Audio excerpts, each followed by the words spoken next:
We are an AI-powered platform revolutionizing the future of X, Y, and Z. And somewhere around the world, the word revolutionizing, your brain quietly leaves your body because every startup sounds the same. Why would someone pick you when you do a million different things? If there's one competitor out there that does one specific thing you also offer, but incredibly better, right? Don't be afraid to niche down. Most companies don't have the marketing budget of an Amazon where they can try to please everyone and market and position every specific segment or sub-segment of your product or service to a different niche, you don't have that bandwidth. You mysteriously have sales calls that start off really well. The client is interested in you, they like you, but you never close those sales calls, because there's usually lack of clarity of what you do better than other startups out there or other companies out there. Hey everyone, this is Said with Messy Growth. If you've spent any time around startups lately, you've probably heard this sentence. We are an AI-powered platform revolutionizing the future of X, Y, and Z. And somewhere around the world, the word revolutionizing, your brain quietly leaves your body because every startup sounds the same. Every website sounds the same. Every pitch deck sounds the same. Apparently, we're all disrupting something, leveraging something, or transforming something, which brings me to today's guest, Simon Schmitz. Simon has built a business helping founders answer a surprisingly difficult question. What the hell do you actually do? He helps startups figure out who they are, who they're for, what problem they solve, and why anyone should care. Which sounds obvious until you've sat through your 20th AI demo and still have no idea what the company does.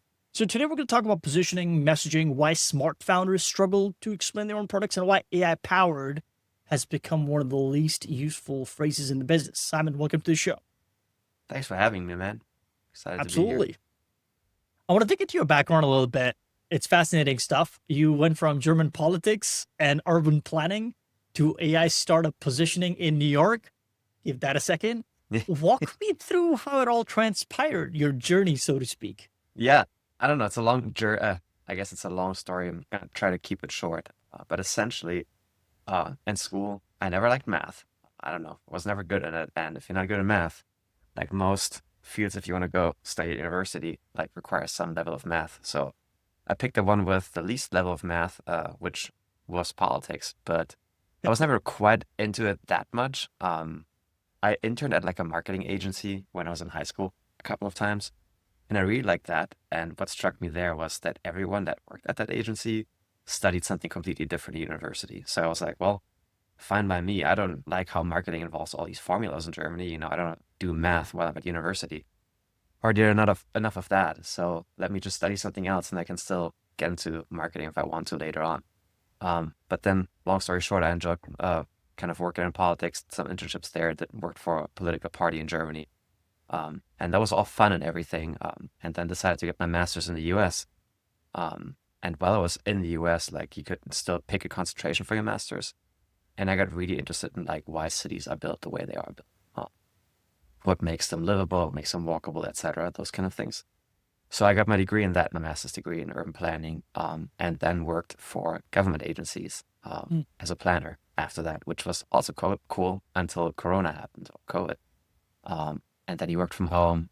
Everything became very boring, very slow, and I kept thinking about my little marketing dreams I had when I was a high schooler, and I never really stopped thinking about it. And eventually I was like, well, let me just see what I can do marketing wise, just on my own without getting a job in it. And let me just use social media to kind of get my feelers out, so to say.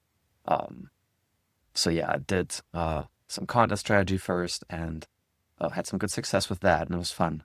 Enjoyed working with clients, got some good clients through my content.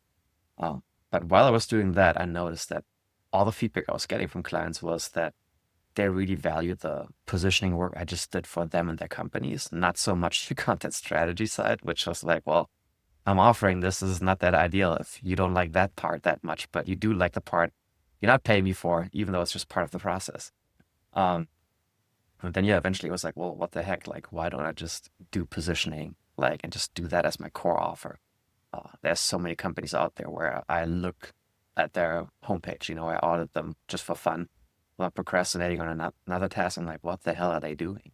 This seems like a cool product, but I have no idea what it is, just based on what I'm reading here and what I'm seeing.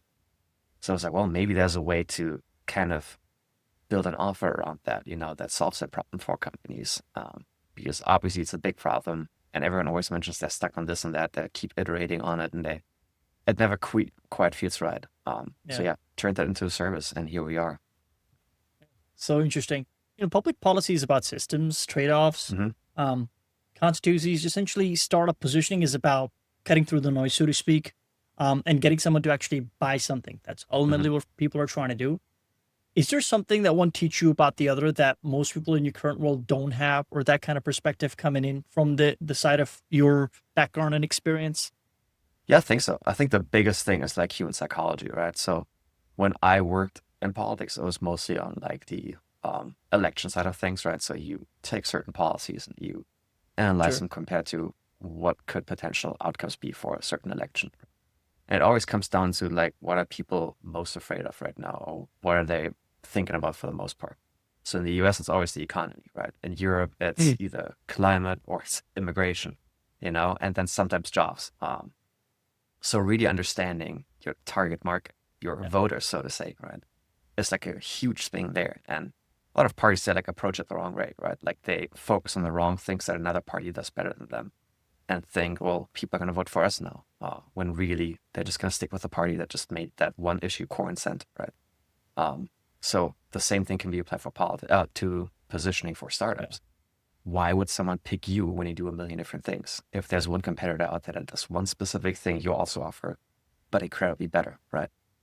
So there's some thinking there, like understanding why people make certain decisions, whether it's buying decisions, whether it's voting decisions, like what keeps them up at night. Instead of like in politics, you always have that issue where people just like they write their program out, this is what we stand for, this is what we want to change, what we empower. And no one really cares. People care like, are you a likable candidate? People care what message do I associate with you? If that's not clear, you're not gonna get Yeah. 100%. the votes you want, like maybe you're in an established party, that's still a little bit easier. Yeah. But it doesn't mean it's a good idea. I Yeah. think the same thing can be said to startups. Like, Yeah. well, do one thing great, and people will choose you over others. But if you do Yeah. everything averagely, even though it's good on paper and you think you're covering everything, you're setting yourself up for failure. Yeah. I mean, you can have the best product in the world, and I kind of feel like that engineers have that skill where they build out some great things. Hmm. But because they don't have that ability to communicate what it is, because if you Yeah, tell me about the code that you've written, that tells me absolutely nothing.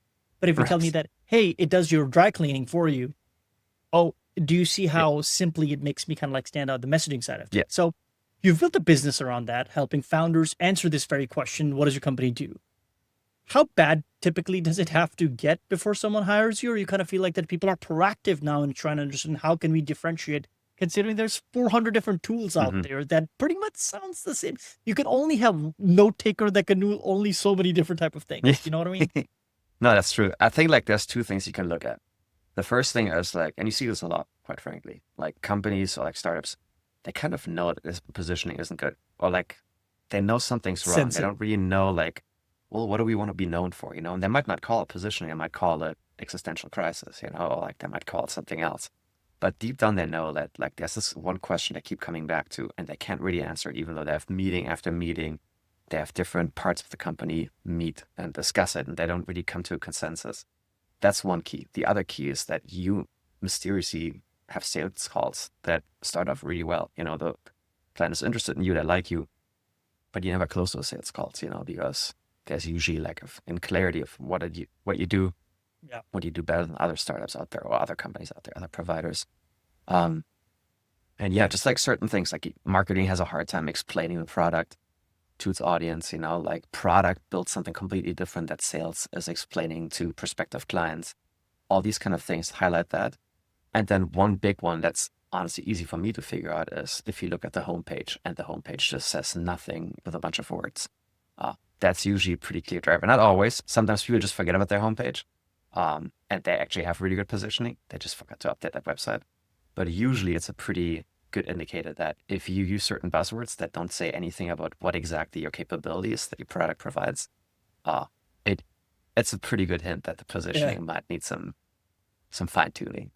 Before the pre AI age, I used to, of course, I was sales, so you would always try to Hmm. research the company you're trying to speak to.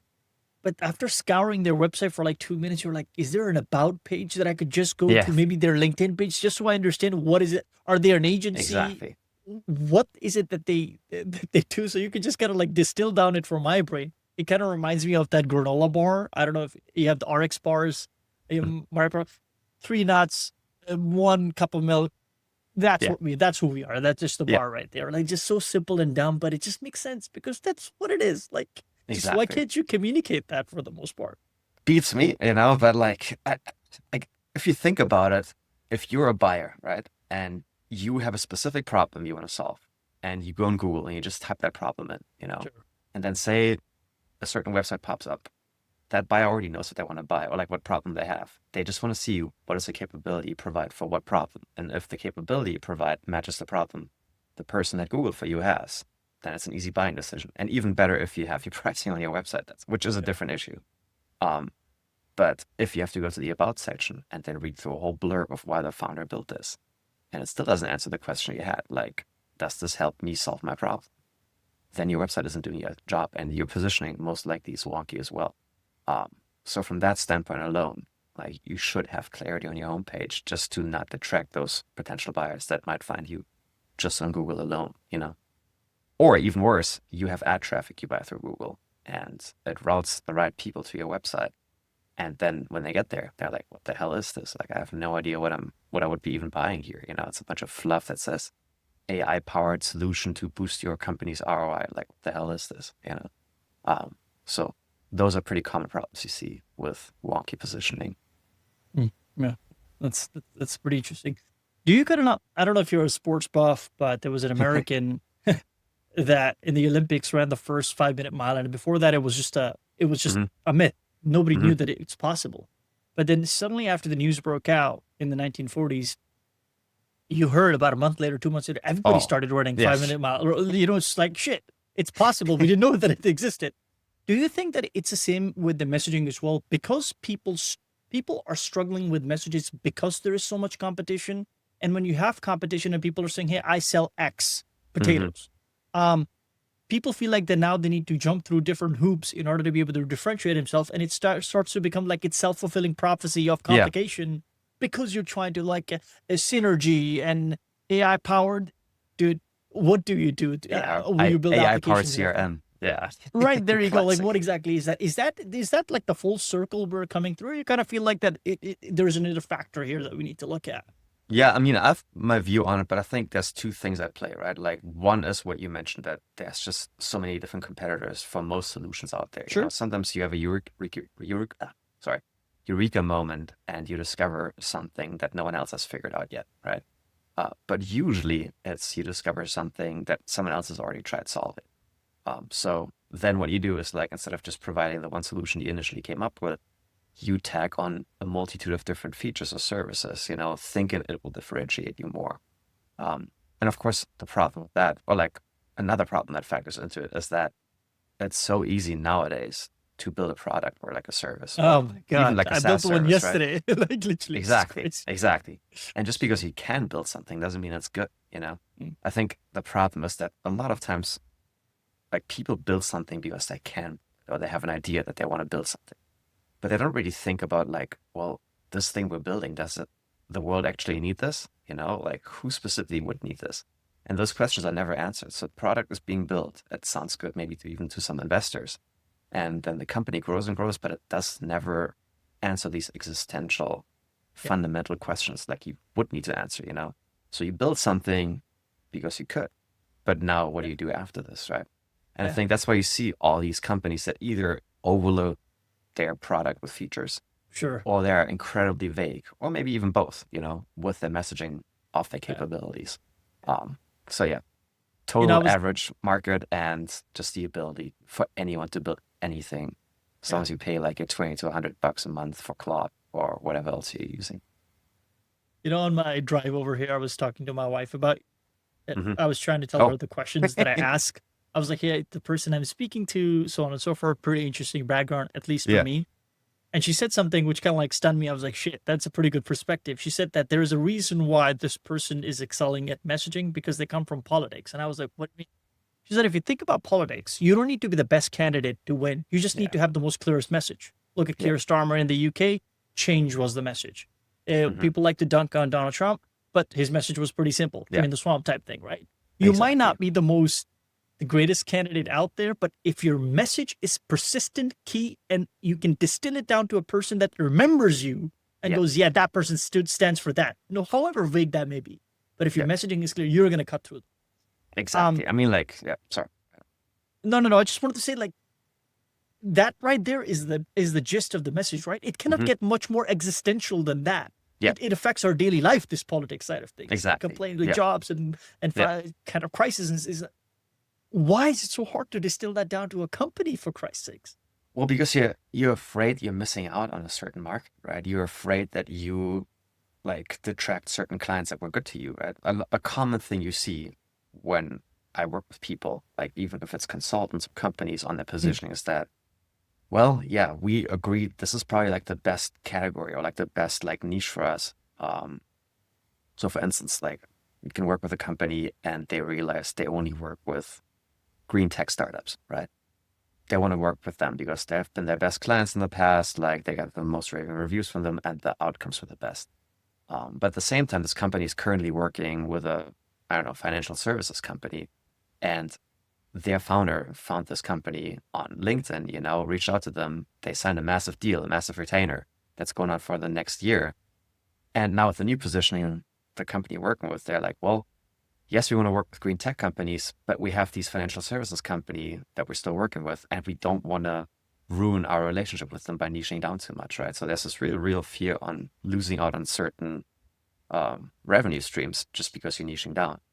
But at the same time, you have to ask them, like, well, do you think it's replicable that you will find other financial service providers that want to work with you? Because if the answer is no, and it was just a fluke, then why the hell would you position for this? Don't be afraid to like niche down. Like most companies don't have the marketing budget of an Amazon where they can try to please everyone and like Yeah. market and position every specific segment or like subsegment of a product or service to a different niche, like you don't have that bandwidth. And like for most companies, the TAM is still large enough to make a real good revenue for years to come just by niching down, and of course it's not going to be as sexy, but chances are you're not going to be the next Amazon, or the next Google. Like that doesn't happen that often. So why I mean, would you want chances to are, if appear you like that? found an idea like that, that's not good. People have usually Exactly. thought And of those there's things. also a chance you might get bought by Amazon, like or like Amazon copies what you do. And Yeah. like, that's all she wrote. Yeah. So I'm forgetting where we're going with this, but yeah, I'm just going to that's it for now. If you maybe That's want to good. repeat the question, I lost my train of No, thought a little bit. this is perfect. Actually, I want to dig deeper into it Mhm. for the most part, about your process. And it's called a squeeze? I understand I call it correctly. the squeeze, yeah. So like the company's called Lemon Core. I like lemons, I always make the joke it's my favorite fruit. And I figured, well, it's a sprint, like if you want to come up with a funny name, haha, let's call it the squeeze. But This yeah, the is squeeze pretty is meta. essentially like positioning sprint. That is pretty awesome. So you call it the squeeze. I guess on that, why does a 2-week workshop work when I've seen companies months at back and forth in Slack that there is internal debates about X, Y, and Z, but it doesn't really yield change, doesn't Mhm. result in any meaningful change. Why would a course at a very short span of time work in this particular case? Well, think about like, say you are a kid in college, right? And you have this essay that's due, and that's May. The essay is due in August. And you have all this time to work on it. When are you going to work? Probably the last 2 weeks if you're like a normal college Yeah. kid, right? And you get the best results because you have a deadline. But say if you were starting very early, like a good boy, like you might iterate on what you wrote. You have time to rethink what you just wrote down, like you get, well, this thing I wrote in March, the first section of the paper, is it really good? Like I've now just like had this other idea like 2 months later. Maybe I'm going to rewrite the whole section, So you're constantly iterating on something that probably doesn't need to be iterated. So the idea with the sprint is to keep it at 2 weeks, is that it doesn't give time to startups to like second guess like the good ideas they came up with, right? So instead of saying, well, we're going to take 3 months to position this, to reposition ourselves, and we're going to have these iterative meetings where we keep kicking the can and we keep repeating the same issues and we never get anywhere. Instead, we're going to distill it into 4 workshops Like they're very clear, like they're sequential, and they build off each other. And we build up the right positioning for you. We still have time to review it at the end, but it allows you to really focus on the issue without getting distracted and having second thoughts, and like second guessing the good decisions you made. So it's essentially a deadline, like an artificial deadline Fair that enough. we're giving to really go with your positioning, and eventually, like at the end, we'll present you with different options. You can choose from. We discuss them, what the risks are with each option, what the upside is, and then you go from there. You're hedging a bet, so to say. But the squeeze, the sprint, whatever you want to call it, really forces you to dig deep and do it fast, and Yeah, commit to it instead of overthinking it and constantly iterating on something that will fair never enough. really move the needle. Uh, I'm sure you've heard of it that people buy their own hype or they believe in their own hype. Yeah. I feel the same for the companies. I think hmm sometimes companies can start to feel like that, they drink the Kool-Aid, so to speak. Is there a common thing that founders believe that makes them different that is actually completely generic? That's a good question. Let me think. I mean, maybe they think that their product is solving an issue better than everyone else has solved just because of early trajectory, Of and it course. really isn't. Or they think that product should be a product when really there's no need for your product. That's another thing. Like if you build, I have to think of a stupid example, but say you build a SaaS product and the product is it helps you edit your emails, Like why on earth would anyone buy this? You have Claude, that's cheaper. And on top of that, the product I just described costs $50 a month. Claude Oh, takes 20 20 bucks a bucks. month. Just hypothetically, right? So that's a bad product inherently. Like, so you either completely redo what the product does, or it's just not a good product. So I think sometimes founders overestimate the quality of their product, or they overestimate how much the niche they identified relates to the problem you're solving with your product or your service. I think those are two big ones. Are you familiar with a company called Juicero? I'm not. So there was a company called Juicero, I think a few years back. I don't hmm know if you didn't hear about them. Just the background is that they got about $500 million or $400 million in funding. I shit you not. And essentially the idea was that it's a juicer Uh-huh. that only works with the pouches they actually make. So take the pouch, you put it in there, it squeezes the juice out, Yeah. and it doesn't add any fizz to it or gas to it. It just Uh, literally squeezes the thing out. It was like $400 or $500 the whole damn thing. And what people realized is that they could buy the pouch, but they didn't really need the juicer to go ahead and squeeze that thing out. And but they got $400. Like it goes to that. uh, Like it's good. Juice might be the best juice in the world, but do you really yeah. need that in the That's market funny. So out there? it was like a whole machine basically that was just Yeah. pressing the pouch for you. Okay. You Well, place it in there. It's like it's one of those Nescafe thingies, and it yeah. just presses the thing up. That at least has an intent because it adds water Right. into it. But the juicer literally was just compressing the thing, and it would squeeze the juice out. What the fuck? Goodness. I mean, maybe it was one of those things, like with I always that's a good example, but consoles like Sony, for instance, doesn't sell the PlayStation 5 because they want to sell PlayStation 5s necessarily. They don't want to sell games because Yeah. they get a cut from the games they're selling with the PlayStation 5. So maybe it was like a similar thing. I don't know. Maybe Whatever it investors was, it had beats me. I mean, flashes of genius there, but it sounds kind of silly. hindsight is 2020. I don't know what those It really investors is. saw. I hope they got the return on this. On the inverse side of messaging, I think it's pretty critical. Is there such a thing as a startup or a business that genuinely cannot be positioned, where the product is so confusing or confused that no Mhm. amount of messaging work would just save it? I would say there's always a use case for anything, but it depends on like your openness to embrace one positioning, right? Ah, So if you say there's a company, like a startup, and they have 5 people, but they have 15 different features, 15 different products within that umbrella product, so to say. Like you will not have the ability to position each one of those individually with the manpower you have, the resources you have.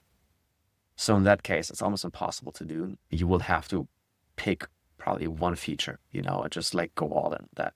If you're not open to doing that, then your product most likely will not be able to be positioned, at least by my workshop. Maybe there's some enterprise positioning experts out there that could do that, but it wouldn't work for the process I'm doing. You brought up a very interesting thing, and I was writing it down. You mentioned the features a few times. And I Hmm. believe the product is about features. Hey, what Yeah. exactly is it can you do? But when you come in from the lens of the person who's trying to message a certain product out, would the focus be feature or should the focus be pain? I think it should be a combination of both, right? Like it's Okay, not either or. Like people always say just highlight the pain, and then people want to buy. sure, Well, people still they need to know what they're buying. Like sure. if you say like we help you organize your prospect list, well, I guess that is a capability. But I'm saying you don't know how to organize your prospect list. Okay. So now what? Are you going to help me with that? And how Oh, are you going to help me with that? So we right. need to know what the capability of what the feature is before we can really go all in on the problem. So and like ideally you say what the product or the feature is first, and then explain in the second part of the sentence or the hero what the problem is, or like what the use case is for when that feature applies or what it solves. That makes sense. So I think it shouldn't be very feature dense. It should be a perfect synergy. Sorry, a Yeah. combination of two. Yeah, but and I guess if you had, yes, that is correct. But if you put a gun to my head and said, choose one, you can't choose both, which is Sure. always, that's like what makes this question tricky. Yeah. But you would assume that a normal buyer, they know they have a problem, right? So going back to the service, right? You are someone that starts a new business.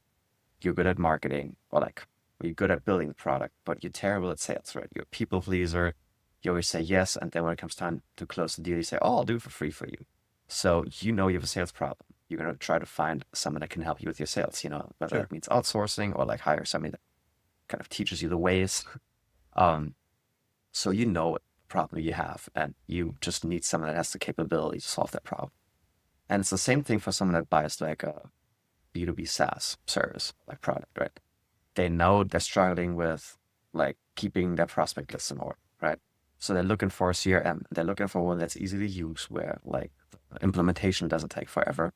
And they just want a lot of bang for their buck, right? They don't want to pay Fair too. enough.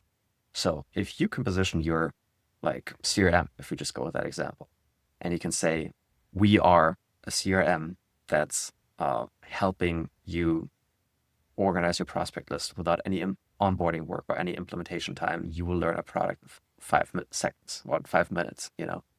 That will tell someone that looks for that solution. Oh, this is exactly what they provide. I have this problem. This helps me solve that problem. I'm going to buy it.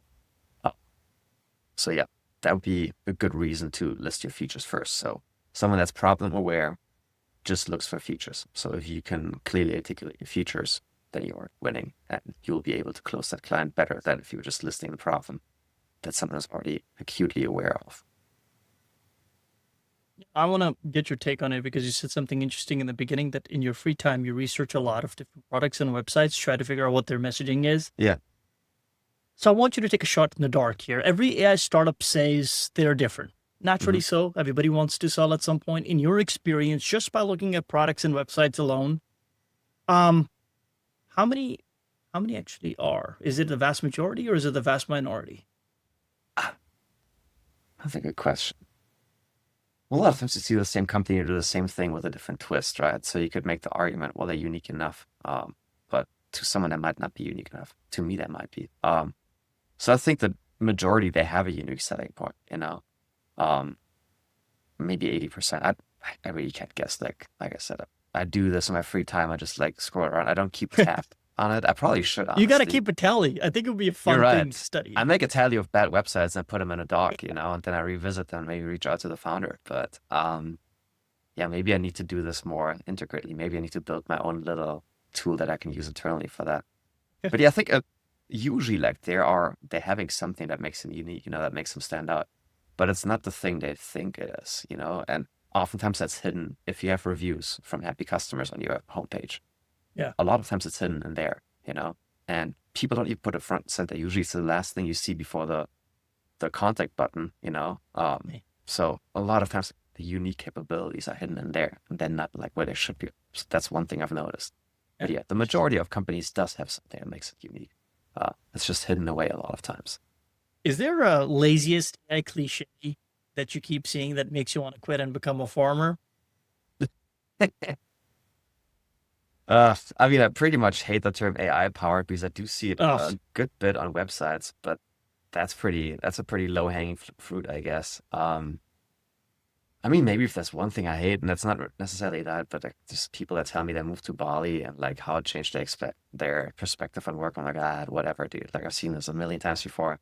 But it looks very nice at the same time. I would go there on vacation, but I don't It's think I'm gonna go picturesque, there. right? It's that It does look very perfect Instagram picturesque. shot. Yeah, but I don't need to see yourself like working on a MacBook like by the side of the pool. Like I've seen that picture way too many times, you know?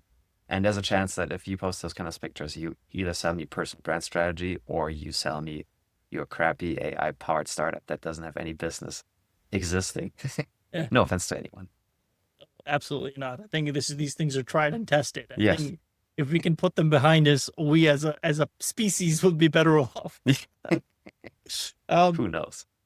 I want to ask you one last question before we head into our rapid fire round. Hmm. What's the tell, if you have one detected, that a founder has hired you to validate what they already believe rather than actually fix that problem? Do you mean like during the sprint or like before like I'll give you an they example. hire? Hmm. I'll give you an example. A lot of times in the go-to-market space, I don't know how well versed you are in this, but essentially people would hire you, Hmm. fractionally, whatever, and say, hey, you know what, we got a sales problem. It's we can't seem to, like you said, we can't seem to get on calls and close Yeah. deals. And then the person would come up and say, well, hey, these are your problems, 1, 2, and 3, and 4.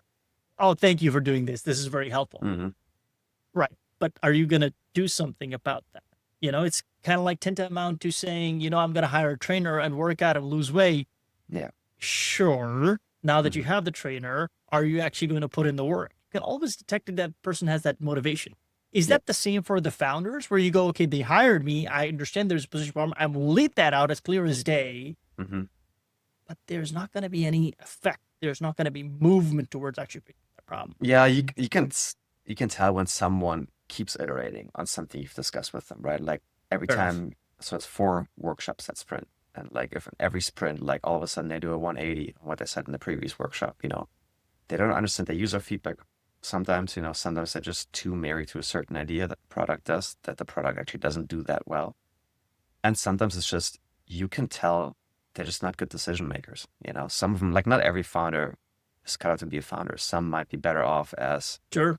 product managers or engineering managers, where the decision making is so obvious during the workshop where like they keep flip-flopping and you can tell, well, we're going to present them with like 3 options at the end. And they're gonna pick the first one, and then a month later they abandon it because they don't have the stamina to like really see it through. They're gonna pick option 2, and then they might even completely abandon it, or they pay for it, and then they're like, well, I don't really like how we're just gonna work with solar panel providers in the area. I would like to work with every construction company in the whole country. Stupid example, but that's something. If that phrase happens a lot, where they're very resistant to niching down alone, then you can kind of see the writing on the wall, right? Or there's a lot of, you have the founder on the call, you maybe have a head of sales, like maybe the head of product, they're all on the call and like they cannot agree for reasons unknown on anything, you know? And then if you're lucky, you make it to the finish line and you present them with options and you can just tell none of them are agreeing with what the option the other person picked, So then you can kind of see the writing on the wall and you see, well, they probably need to redo some soul searching first before they even embark on positioning, which is a fundamental exercise. But for some people, it's even that is too far fetched, so to say. And you can They're tell much that they deeper just, problems. yeah, like, and the other thing is like positioning. If you commit to a positioning strategy, like you are hatching bet at the end of the day, right? You're saying, Sure.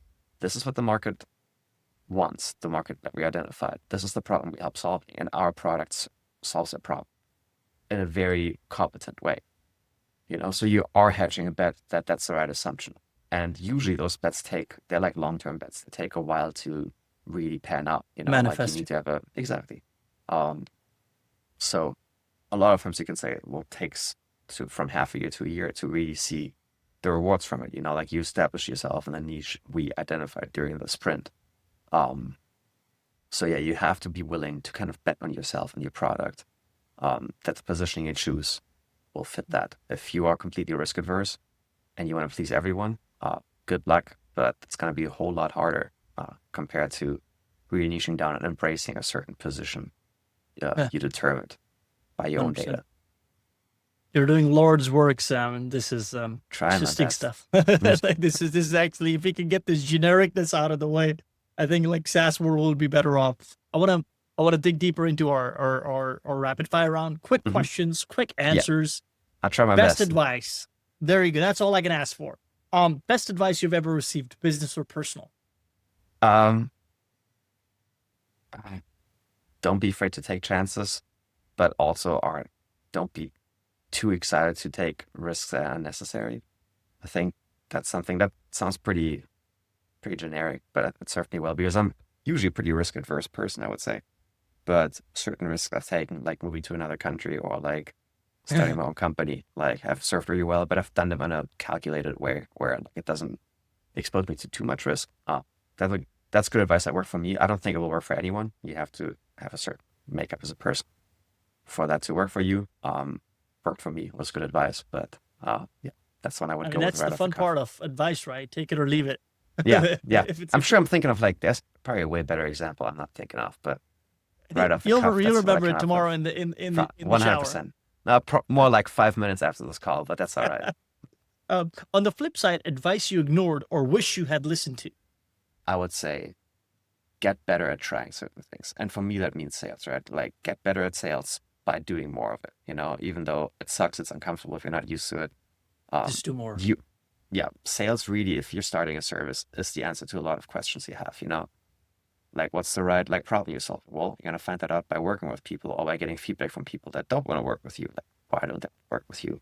Uh, Adding features That's that people that's a skill request. in and of itself, right? Like trying to Exactly. get that feedback out. Yeah. Like, what is it that you don't Yeah, want it's to work? super hard. So I think that would be the biggest one, like getting the product out in front of people or the service, not being afraid of it not being perfect, not being afraid of it making total sense, and being open to constantly iterating on a product and not being set with what you want to go for, just because you had that one idea and now you're married to it.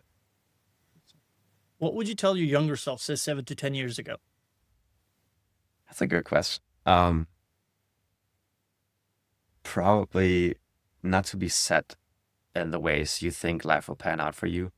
Um, I had a very clear view of what I wanted to do when I was growing up until after I realized I was not going to be a professional soccer player. I was like, well, Oh crap, crap! I got to have a real job one day, and I don't really have a dream job. So let me do something that's stable. I'm from Germany. Everyone likes stability, or most people at least.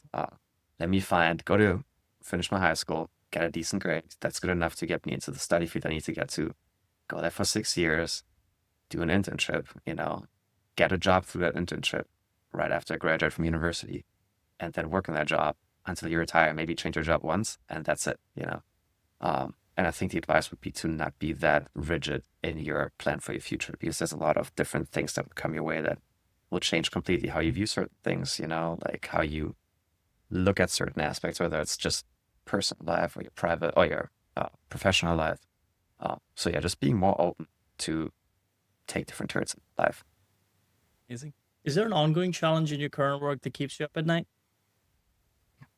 I think there's a lot of them, but probably Give for us the me, like, details. yeah, like, well, how do I close more sales calls, without Hmm. being like, yeah, let's just be buddies, we don't need to work together. I think that's the one thing I keep coming back to that, like, yeah, man, sales is hard. I thought it would be a lot easier. It's not. I mean, I'm sure you can Unfortunately, attest it's to not. that as a professional in the field, but that, Your I keep thinking about it a lot there. Like, yeah. oh, what could I have done better? Maybe I should have been more stern there. Maybe I should have played more devil's advocate there. Maybe be less of a people pleaser. Yeah. Like all these kind of things, I think a lot about. I would say. But you're miles ahead already, considering you're already thinking about it, where a lot of folks don't even consider trying to I level mean, up. So maybe if you don't think about it, you're doing it more. You're doing it more naturally. Maybe it probably. works better for some people. Uh, um, your favorite meal or spot in New York? Oh, shoot, that's a good one. So my wife is half Korean. I really like Korean food, and in Koreatown, there's this restaurant it's on the second floor of some on that main street. It's called the Kunjip, I think. Uh, Kunjip. Very unfriendly staff. It's very busy, which is a good sign. It's not super clean, which is another great sign. But they have fantastic food. They have fantastic soups, really good appetizers. So yeah, that would be my favorite spot right now in New York. I haven't lived here for too long. So I'm living like 50 minutes away from New York, so I'm Yeah. not in New York. but we moved here last year, so I'm still discovering a lot. Right on.